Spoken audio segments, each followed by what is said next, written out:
I feel like I need to explain some shit here. Let's get this over with really quickly because I really want to go play God of War. I'm pretty much here to explain what grub theory is. This connects all of my expanded universe into one thing, and it also connects it to our universe. So, what is grub theory? Grub theory, basically, what I said, it connects our world with Grubonia, which is my expanded universe. What the fuck is Grubonia? Well, before I get into that, I want to actually put down that this has no fucking script, so I'm just going off the top of my head of what I remember. Hopefully that works out, and it seems to fucking work out. So Grubonia is basically a planet from another dimension. It's a planet that I created with my head. Basically, Grubonia is run by multiple gods. There's Chicken Skin, who's the god of the land and the god of the animals above. There's the slugs on Slug Roof, the holy slugs. They run Slug Roof. Slug Roof is like heaven, except they like bathe you in like fucking, what's it called? Juice. There's the god of fire named Triangashutwak Factorium. He is worshipped by a bunch of, they call them wops, but I think that's like a racial term. I'm gonna change that. They're Italian people. They're like a whole horror story in Frog Plains. All the frogs are scared of them. But they pretty much cook them and eat them, and they do a little holy worship dance to Triangashutwak Factorium every time they put the frogs in the community pot, and the anteater flies up, and he like goes, whatever. What does an anteater sound like? So there's also Dead Tuna Producer. He's the god of the sea and the animals in the sea.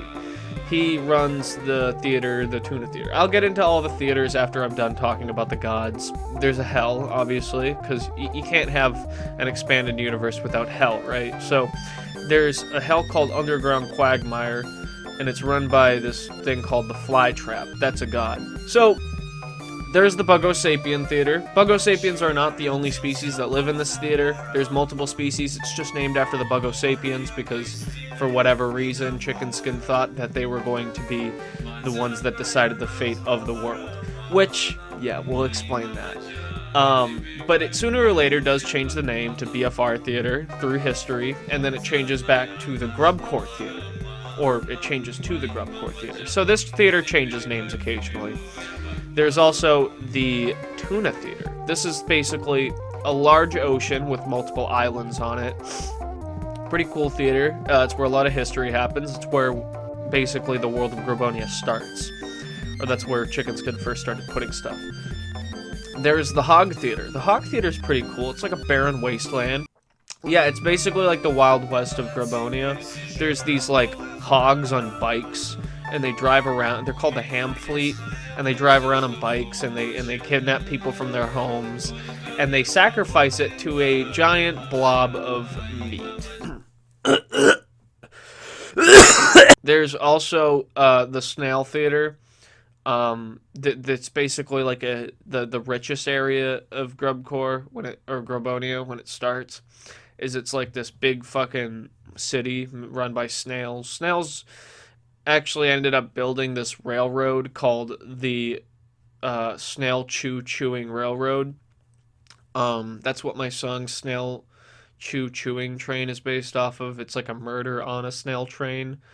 But yeah, they basically build this road that crosses over all of the theaters. But there's actually a hidden theater, and it's beyond the planet of Grubonia. In fact, it's some other planet that's on lockdown, but there is a way to transport to it.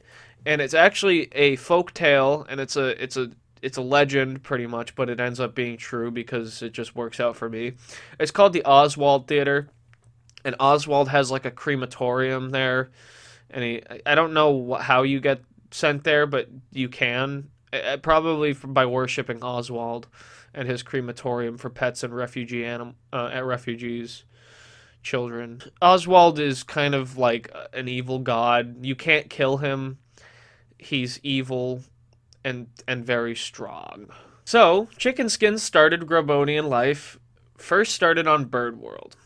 But before he even placed any life on Bird World, he stumbled across a rabbit. A rabbit just hopping around the place. Chicken Skin looked at this and he said, "This must be a really holy area. I'm gonna put the fucking peacocks on this area and other birds." If you didn't know, birds are a very holy animal in this grubology and grub theory, which is why, ever since this happened, you actually become a peacock when you go to Slug Roof, when you go to heaven. And you basically just wander around as a peacock, and you get bathed in slime, squawking. It's a pretty fucking cool experience. The dead tuna producer, obviously, what he does is he produces a lot of dead tuna all over the water. The dead tuna serves as a consumption because most of the sea animals in Grabonia are like predators. There is like seaweed and shit. There's like bacteria they can eat, I think. But mostly just dead tuna. Like, you will sail across the sea of dead tuna, and it's called that for a reason. It is covered in dead tuna. You barely even get to see the water. It's also, it serves as like a protection, a camouflage almost, for like the tuna that are alive. There is another island on the Tuna Theater. It's called the Forests of Funk. This is where a lot of the witchcraft actually takes place in Grabonia. There was a race, or a group, called the Cult of the Salamander. The Cult of the Salamander were what you think. They were a group of salamanders and funk ghouls, which are basically the inhabitants of the Forest of Funk. And they started messing around with witchcraft, and they built a contraption known as the Skunk Box. Chicken Skin saw this, and he was like, "What the fuck? Stop doing this. This is witchcraft." So he banished the Skunk Box, he scolded all of the salamander and the Force of Funk, and actually purged all of the salamander from further existence. However, what does the Skunk Box actually do, you may ask? So the Skunk Box is an interdimensional traveling system, kind of like the fucking TARDIS thing, where you go in to the Skunk Box and you zoom, and then you can go to different dimensions. The Skunk Box they built ended up going to, guess what? Earth. Yes, they actually ended up using the Skunk Box before Chicken Skin found out, and they teleported around the 1800s in a place called Mercer County, West Virginia. This also connects to my theory by the theory of Camp Creek, West Virginia, which is either in or around Mercer County. I didn't look it up before I made this video, so this could be completely fucking flawed. But pretty much, everybody thinks that it was haunted by a native burial ground, but I know the fucking truth. It's definitely the Cult of the Salamander. It's fucking absolutely. So basically, Chicken Skin fucking banished all these people. He locked away the Skunk Box in his own personal belongings, and he said, "I don't want anybody to use this thing unless I find the right time." Because the thing is, Chicken Skin knew that the Skunk Box was going to be constructed at one point. He was just like, "I need it to be constructed at a certain time where it's needed," because he senses a fate for Grabonia. This angers the Flytrap. The Flytrap gets very angry that Chicken Skin locked away the Skunk Box. So that's what starts the God Wars of Grabonia. The God Wars sooner or later ended when the Flytrap was banished to Underground Quagmire and was locked there. So he's locked there. He can't escape. There's no way for him to escape, which there was before. Which is basically why the Hog Theater is so barren and destroyed, because it was where he once rested. That's a little theory about the Hog Theater, or it's not a theory, it's a scientific fact, kind of like all of this is a fact, because if there's anything that my science teacher taught me when we were learning about global warming, is that if it's a scientific theory, then it's a true theory, because it requires scientific evidence. So that's where I got that from. I'm mostly covering the Old Testament here, so we're going to speed through some of these historical events that actually happened in Grabonia to actually get to the New Testament. So there's two empires in the Snail Theater. There's the Snails, obviously, the Snail Empire, and there's the Beetle King and his royal monarchy, the Beetle Monarchy. I don't know what the fuck it's called. But they had a disagreement with the... what's it called? The Snail Empire, and they said, hey, we want some of this funds going into this snail chewing railroad because it's going through our land. The snails were like, no, we built it, we're gonna get the funds for it, go fuck yourself. It goes through pretty much the entire planet. So they were like, fuck, we're gonna go to war with them for these funds, because you always know greed is a good starter for war. So this is what starts the Beetle King Snail War, I think. I don't know what the fuck it's called. They go to war with each other, and that's where the Slime Division song comes from, which is about the battle that the snails rightfully won. And they basically destroyed the Beetle King, and they destroyed his army, but they didn't kill the Beetle King. The Beetle King was like, fuck, we need a new place to live. So they go underground, and that's where they live for a couple of years. Now we're going to move to the Bugosapien Theater and learn a little more about the Bugosapiens. We're going to learn about the Frog Plains, and we're also going to learn about the place that actually takes place in this exact location, and it's actually called the Deserts of Gecko Gunk. Also, we're going to learn about the Badlands, and we're going to learn about China and Mongolia. If you didn't know, China is a place in Grabonia, and it is exactly what it is on Earth. It's just China and Mongolia, except it's instead run by people and chipmunks, and a robot version of Mao Zedong. So we'll get into all that, we'll get into the history of everything, but let's start with the Bugosapiens. The Bugosapiens are a race that are similar to humans, except they have bug heads. And there's multiple kinds. There's ant heads, there's grub heads, which are basically like aristocrats. The ant heads are like peasants. The fly heads end up being the king. The grasshopper heads are like slaves, and they're built into quantities unfucking imaginable. And the spider heads, which are like warriors. But before any of this was set up by a country called the Bugfuck Republic. This doesn't exist yet. Before any of this happened, they were a tribe. They were a bunch of tribes. They lived amongst each other, they had wars, they traded. There was also another tribe that went extinct called the Mantis Men. The Mantis Men were like ferocious fucking creatures. They worshipped the flytrap. They just murdered everybody. So the tribes actually came together at one point, and they just fucking murdered all of them. As these tribes were enjoying their time, guess who came back? The Beetle King. The Beetle King then fucking tamed the entire land of Bugosapia, which was a levitated steppe almost, where these nomadic people lived, and they prevented them from believing in their religion, which is called Puism. Puism, basically, these shamans of these Bugosapien tribes would go to a place called the Badlands, where there were multiple giant mountains. This is actually where Chicken Skin lives. And they would go to these mountains, and they would pray to their self-being, their own personal spirit. And their personal spirit would come by as either two things, depending on how they've lived their life. It would either come back as a cricket to tell them that what they're doing good and give them advice on what they're doing good and what they should keep doing. However, if your spirit comes by as a goose, because I fucking hate geese, it's a bad thing, and it'll tell you what you did bad and what you need to fix. Doesn't necessarily mean you're a bad person, it just means you made bad choices, and you should fix those.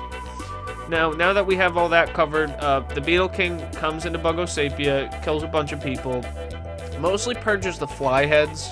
That was his main target. I don't know why, he just fucking wanted to. He needed to find something to blame for his loss at the snail war. They build a giant wall all around the land so they can't go pray to their gods. They, purge the whole area, blah, blah, blah. However, there is a militia that forms that overthrows the Beetle King. It's known as the Bugfuck Militia. This is run by Flyheads. The Flyheads have finally had enough, and they purged everybody. They fucking killed all the beetles. They shot the Beetle King. Now they're known as the Bugfuck Republic. And they basically do the same exact thing. Except they have a religion this time. They build the Fly Cathedral, and they follow a religion called Egmekbirthism. Eggmech birthism is actually based on the reproductive system of Bugosapiens. Bugosapiens are asexual creatures. They don't have a reproductive system. They do have dicks and vaginas, but they're mostly used for drinking and like other things. Every Bugosapien is born with an Eggmech. All tribes have an Eggmech for whichever species they are. Every tribe just has a local one.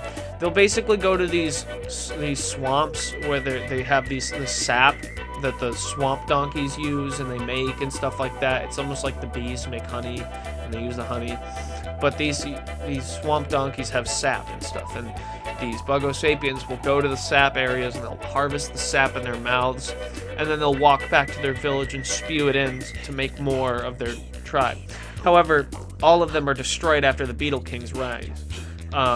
Why did he do that? I have no fucking clue. He just fucking did. The BFR, and under the rule of Flyhead number, I'll put it right here. I don't remember the fucking name. I'm not gonna go back into my story and read it. He fucking basically builds this humongous Eggmech called the Great Egg Machine, and it is a giant Eggmech that only serves the king, and it only serves the republic. It's not really a republic, it's like a dictatorship, obviously. They're all forced to believe in this, and they're all forced to do it. There's a holiday that actually they have to go and do it every certain day, and it doesn't matter how far away you live from the Great Egg Machine, you have to walk. You have to walk however miles it takes, where the spider head soldiers will stand there and watch you climb up there, and then they'll spit it into it, the sap, and then it's actually run by newts, which we're going to get into.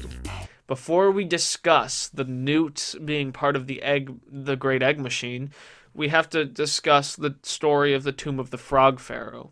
Because before, the frogs of Frog Plains, which are actually telekinetic beasts that follow a theory called skinology, which is to worship chicken skin, and they trade chicken skin all of their valuable resources for supernatural abilities like telekinesis. The newts follow a religion known as Islam, and the reason why they follow Islam is because there was one day a tarantula that actually became part of the cult of the salamander, and he returned somehow. He returned back to Earth after visiting places like Iran. He was one of the ones that strayed off and just visited all of Earth. But pretty much, he comes back, he goes to the deserts of Gekkogung, and he comes across the newts. And he plays a trick on them. He plays a good, nasty trick. And the trick is to believe in Islam. So the newts believe in Islam, and the frogs of Frog Plains basically believe in skinology. This causes a division between them, and they go to war. However, there is something that stops this war. The leader of the newts actually ends up becoming a frog. His name is Humbert Tumbap. He was actually born in the deserts of Gekkogung under aristocratic newt family. And the newts try to get him to be a pharaoh, the pharaoh, because they want to end the wars. So he becomes the leader. Obviously, there's a lot of newts that don't like him. There's a lot of newts that think he's the savior of the war, and he's the savior of the deserts of Gekkogung, because the newts can't really combat with the frogs. The frogs are pretty powerful creatures, but pretty much Humbert Tumbap comes to the rise, and he creates a peace treaty between the frogs and the newts. They come together at this thing called the Locust Sex Party. And the Locust Sex Party, it's like an orgy, basically, but that basically means that they came together and made peace. And that's where they become an alliance together, known as the Frog Newt Pact, I think it was called. Again, I'll put the name there. But however, Humbert Tumbap unfortunately passed away, and they bury him at a tomb called the Tomb of the Frog Pharaoh. This is all based off an album made by Toadgrease called Tomb of the Frog Pharaoh. We are going to get into another another story called the Chipmunk Sensei. This is a very good tale about the history of the China in Grabonia. Basically, there are chipmunk senseis, and or there is one Chipmunk Sensei of China. He's like a huge representation of the Chinese in Grobonia. And Simon ends up actually, his father's Mongolian, and he's the leader of Mongolia, named Chungus Khan. I'm fucking sorry, I wrote that in like 2019. Simon is like, he was once a Chipmunk Sensei. He moved to China to become a Chipmunk Sensei, or get trained to, but his father brought him back because he was like, I want you to join the Huns. So he was like, fuck, I'm gonna join the Huns. He moves away from Alvin and Theodore, you know, and he's like, yeah, you know, what the fuck. So Simon joins the Huns, and then his father's like, my son, we have to kill them. We have to kill Alvin because he's the Chipmunk Sensei. This is all explained in my song called The Chipmunk Sensei, The Full Lore. There is a part 1 and part 2, which is basically just the battle between Simon and his father, but the whole lore is explained in this song. You can go listen to it if you want. He basically kills Alvin, blows up all the chipmunk. I'm gonna censor that out. That's fucked up. They're just a Chinese military army. Basically, he gets trained by Theodore to become the new Chipmunk Sensei, because he's like, oh, what did I do? I killed Alvin. Why did I join the Huns? I'm gonna join back to the Chinese, and then I'm gonna get trained by Theodore, and then I'm basically gonna become the new Chipmunk Sensei and kill my dad. That's pretty much what happens. He mows him down with a fucking M16 machine gun. Or assault rifle. Why did I say machine gun? God, now I'm gonna get all the rifle pages on me. Now, let's get into the BFR siege of the deserts of Gekkogunk, which is exactly what you think it is. They raid the deserts of Gekkogunk for oil and for the newts. They take them and they force them to work on the Great Egg Machine, like I said, and they destroy the tomb of the Frog Pharaoh. The Frog Plains don't take kindly to this, which is what starts, I think it's called the Bugo-Sapien Frog War or some shit like that. I'll put the name again, but this is where the Old Testament finally ends. And this is where we start the New Testament. So, yippee, we got through the Old Testament. Woo! The New Testament starts with a novel that I actually wrote, which actually a lot of this is explained in too, called The Bug Kid Chronicles, The Rise of Bug Kid. You can also read this novel. I wrote it when I was really fucking high, and there is a lot of grammar issues that I just did not even bother fixing. It's a fucking eyesore to read, but you can if you want. Basically, as we last discussed, the grasshopper heads were slaves. They were barely given names. They don't even know their own names. Blah, blah, blah. Bug Kid was born in the BFR theater, and the story starts off with him spitting the sap into the Great Egg Machine, going back to his platoon, and his bunk partner was like, "Yo, look at this look at this thing I found." It was like, I don't remember what the fuck it. Oh, it was a picture of the Badlands, because there's a big wall surrounding, and they're like, "I wonder if it's even possible to get out of the BFR theater," and Bug Kid, or before his name was Bug Kid, he was just some grasshopper, but we'll just call him Bug Kid. But he was like, dude, you're a fucking idiot. Why would you steal that? Now the fly heads are gonna kill us. So they load them into these fart machines or fart boxes. I don't remember what they're called, but they're like these fart blocks, I think. They're like trucks. They're like the trucks, because they drive fart machines. They're like the cars of Grobonia. The King Flyhead, he comes up and he's like, hey, so instead of putting through the funds of actually looking around and seeing which one of you stole this fucking artifact, I'm just going to kill all of you. I'm going to send you all down to these craters, because they have these giant craters in the ground that can fill like millions of people. Like, they're fucking huge. And they load them down where there's these giant fucking rats that live under the surface. Like, humongous fucking rats. They basically will just kill you in seconds. Like, they gnaw you down in seconds.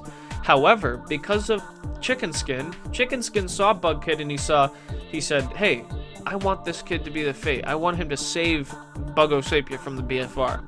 So he places a spell on him to escape, and he jumps out this waterfall, and he enters the Badlands, where he actually meets Toadgrease, which is a humble little frog. He's a follower of Skinology, and he was on his way to deliver the resources to Chicken Skin. Bug Kid joins him on his adventure, where Chicken Skin greets him and he informs him that he wants him basically to save Grobonia and save Buggo Sapia from the BFR and the Newts. And he's like, oh, I'm chicken scared. I want you to fucking build the skunk box. I want you to build the skunk box, and I want you to get the resources from Earth to come back and form an army to destroy the BFR. And Bugkid's like, what the fuck are you talking about? What's going on here? Why are you telling me to form an army? And he's like, oh, I don't like the BFR. They suck, and they don't follow my religion. So, and they're a threat. They're a threat, which they... I don't even know why I did that. I don't even know why I put quotes on that. They are a fucking threat. Bugkid and Toadgrease, they go back to Frog Plains, and they start the construction of the new skunk box, where they go to Earth. The BFR actually track them down, and they try to invade the Frog Plains and try to attack them. But luckily, in Toadgrease's little trench thing, they built the skunk box, they jump in, and they teleport. That's where they end up in Chechnya. So Bugkid and Toadgrease then get attacked by terrorists in Chechnya, which were like the village people. I really shat on Chechnya in that book. Look, if you're from Chechnya, there's no offense here. I did it because I thought it was funny. They go through Dagestan. They talk about how beautiful it is, blah blah blah, and they end up in Azerbaijan. Now they ended up in a village called Agbulak. What the fuck? They end up in this village in Azerbaijan. They build a house. I'm just gonna read this part to you. Buying a house in the small farming village of Agbulak wasn't such a hard task considering we didn't. The sacrifice of poor Qabil Abaguziliv, the village elder of Agbulak, had to be made in order for our own well-being. His home was taken by force, considering the fact that it was the only home in Agbulak that had electricity, Wi-Fi, and running water. From almost every window of the house, the view of mountain terrains and beautiful steppes was blocked by agricultural depression. In front of our new house was the flag of Azerbaijan, hanging off the construction plane parked directly in the center of our yard, if it even was a yard, and the muddy dirt roads during rush hour containing a whopping amount of 35 people. The roads were shared with ladas, yugos, horses dragging ladas and yugos, herds of sheep, tractors, wagons, scooters, and an occasional convoy of men in balaclavas that patrolled every day at 7 a.m. to 3 p.m. and 8 p.m. I'm not going to read the rest of that, but yeah, basically, long story short, they build a house in Azerbaijan, and that's where they start grubcore. Toadgrease and Bugkid make their songs. Toadgrease starting off with a single known as Beetle Palace, which was based off of, I think, Beetle Palace. And Bugkid made an album called The Bugkid Chronicles, which was his first piece of work. That's where they start, and that's where they make a shit ton of money. After they start making grubcore, Earth actually becomes very fond of it, and it becomes the #1 genre on Earth. Everybody starts listening to grubcore. Everybody's loving it. This makes Bugkid and Toadgrease filthy fucking rich. They then build an empire in Azerbaijan. They become the leaders of Azerbaijan. They become the presidents, and they build an empire. I'm pretty sure it says somewhere where they fucking started taking over. I'll read it up. One day, Toadgrease brought home a whole sack of goodies that were imported from a place called Nicaragua. The president sent us a gift of thanks for making fun of Alvin and the Chipmunks, which is illegal in Nicaragua because a member of the Sandinista renovation movement played a propaganda film in a projector in front of the Santiago of Managua Cathedral of one of the Chipmunks from Alvin and the Chipmunks praising Honduras. It was very kind of the president to give us a sack of pot, psychedelic drugs, liquor, and coke that only perfected our music even more. That had fucking nothing to do with what I was talking about. Here it is. We were now millionaires on Earth, and I won the election in Azerbaijan by rigging and influencing further political corruption, including hiring numerous radical militias from Armenia to take out my political opponents so I could have NATO's support of the annexation of Armenia, Georgia, and most of Persia after the US fucked Iran. The Bugkid's Republic of Azerbaijan was looking strong and influential, making our music #1 on all charts in the world. Me and Toadgrease felt as if we were at the top of the world, working our way up to the top of authority. We were by far the most expensive people on Earth, giving us the opportunity to get whatever we wished. We became so intrigued in the Earth's life that we decided Earth was our new home. All that mattered was grubcore, unhealthy consumption of alcohol and drugs, and the wealth. So, yeah, they basically got consumed by all their wealth and authority and shit. That's when Chicken Skin comes back and he's like, dude, what are you doing? I sent you here for a reason. I sent you here to fucking... To stop the Bugfuck Republic and everything. And then, you know, Bug Kid was like, nah, I gave up on that. I want to live here. I want to live like a king. And now we're going to get into the history of Mr. Swamp-Ass. This ends up happening at the same time Bug Kid and Toad Grease teleported to Earth.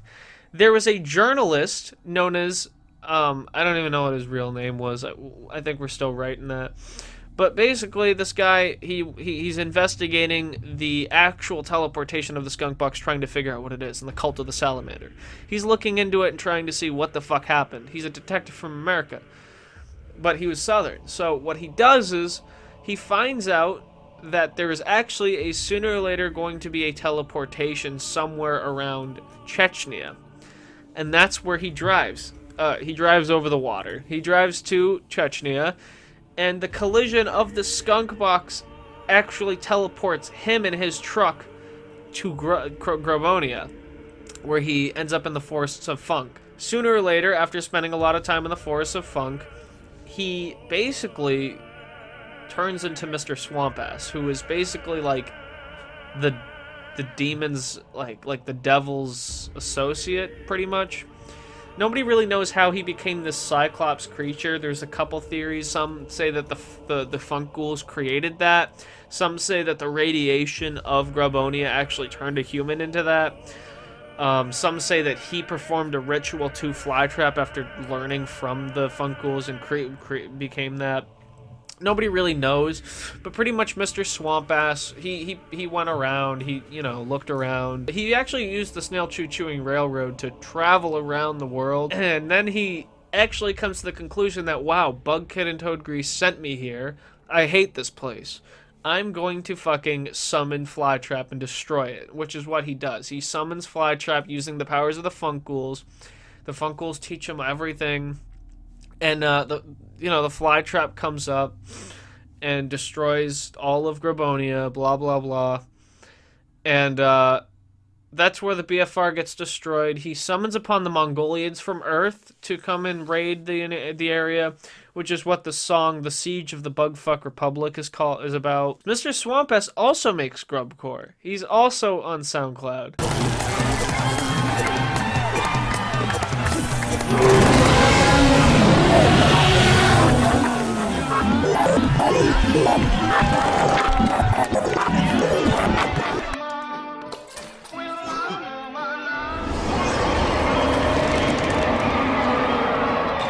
Yeah.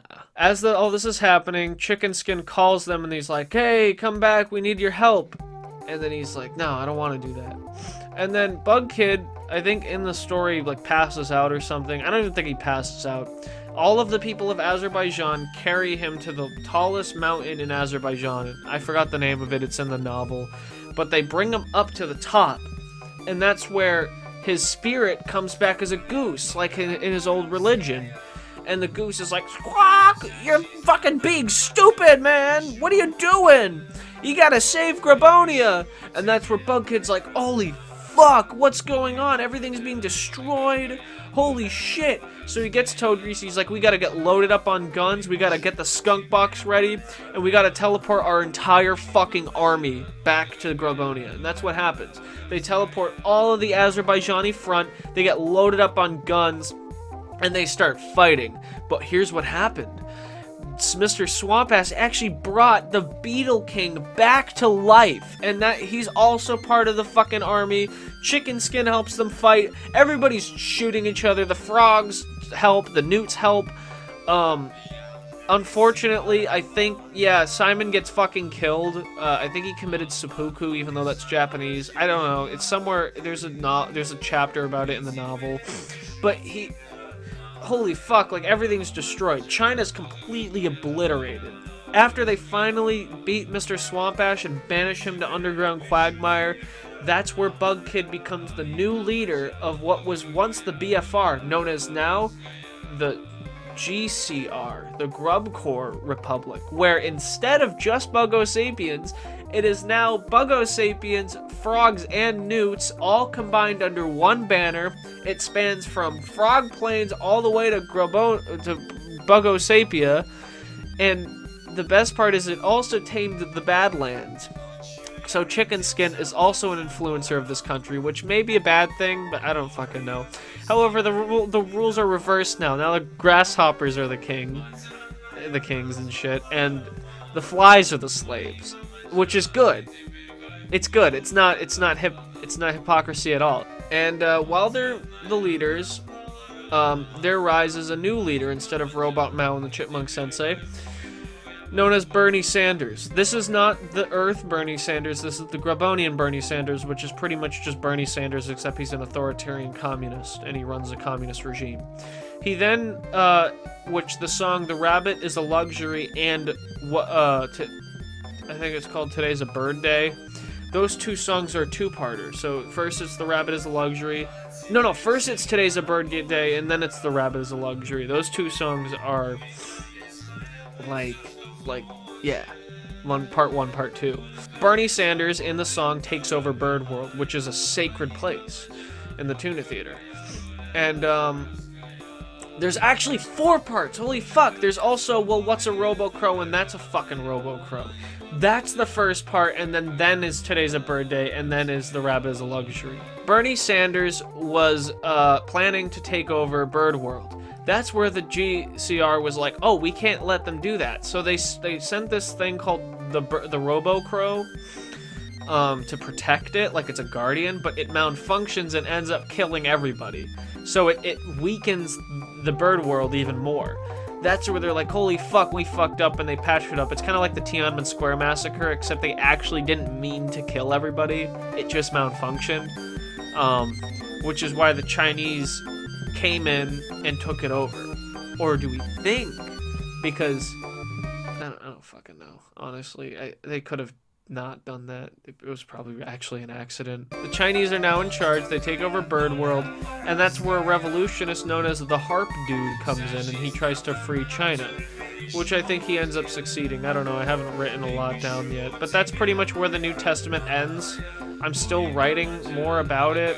Where does all of this connect is the question you're probably asking. Well, this is where my series Seagull Juice comes in. There is actually a third merge that will happen on Earth in a place called Nai Pia Tau, Myanmar, which is where a war will pretty much break out. There will be like a titan, like a demon titan known as the Big Finch, and he'll come and destroy everything. And there are actually 3 demons and 3 saints that end up living on Earth in this merge. So pretty much we got the Saint of Peace, which is Waxbird. He hasn't made an appearance yet or nothing, but we've got the Demon of War, who alters the Waxbird, known as the Goose. We got the the Saint of Friendship, and he is Sapbob the Ocean Swiss. He was born from the radiation of the fucking Bird World factories. And then we got the Demon of Manipulation, which is Bartworm. And then we got the Saint of Fate, which is Slugwoman. I just came up with that. Like that was literally in no script whatsoever. I just came up with that. I'll draw her. She'll be there. And then we got the Demon of Fate, which is the Yellow M&M.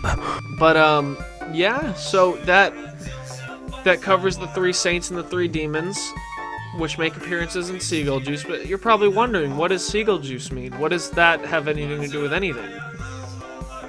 I don't fucking know. You figure that one out. So yeah, that's pretty much how everything lines up. The conclusion is that in Myanmar, the demons will take over all of Southeast Asia and have a big war with the Grubcore Republic, which they still own land in Earth. Like the Grubcore Republic is like, it owns Bugosapia, the Frog Plains, new area, the Badlands, and it also still owns the area that was previously talked about on Earth. they will have a big war, and it'll just destroy everything. It'll destroy both Grobonia, and it'll destroy Earth. So everything will be doomed. Everyone will die. And what I think is Seagull Juice takes place in that time of war, but not like in the area. It's like on the east coast of the world, I think, or the west. I don't. It's Seagull Juice. I don't fucking know. So I hope you liked it. This is the explanation. This is as much of an explanation as you're gonna fucking get. Okay, fuck this, man.